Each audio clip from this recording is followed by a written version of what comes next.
Ma-Pha kwrwini buma randiju.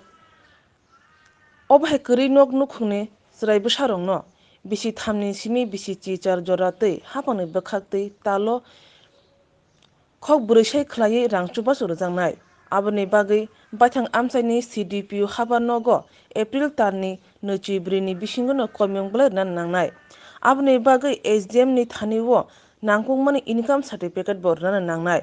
Kami amchaio khe bisio 72,000 rang ajimung wngna nangnai.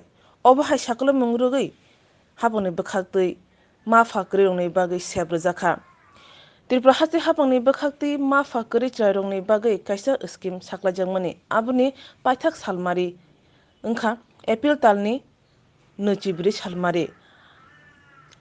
Tei aboni salba saldok teisa rang Jora bari rwkha hingkha keba belaikhum chakhamung hwnwi tabuk Ma-Pha kwrwini rokni chwrairok eba guardian rok naikol tongnai rok tabuk hapang thanio komung narwkjak.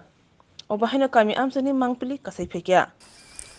Government যেটা Ma-Pha kwrwini bai kaisa scheme khaimani khub gam কিন্তু যারা जों hapung hatai sika tongnai rok যারা Tripura sa hinjani rok to document kwrwi bibinno death certificate rok Aadhaar kwrwi kini birth certificate kwrwi to je government tabo last date 24 tarikh mani o 24 tarikh last date khlai chini prai Tripura sa odhek ongsho se scheme no facility manglak onbai government a request khlaio je আর কিসা সময়ের খেলা 30 তারিখ অবধি হপা তাহলে মোটামুটি 50% মানানো একটা সম্ভব by जों खानामानि निनो सराइरंनि बुङा थैजाखुमले थैजोबले लाइक गभर्नमेन्टआबो कायसे स्किम चालु खालायजाक माख्रै फाख्रै अथवा Ma-Pha दुइजन बकरि सराइरकनो मासो 40,000 क्लाइ रनाय हिनि लाइ नरक खाना देखना जाव गटना रक खोनाया लाइ 24 तारिख लास्ट डेट होनो तो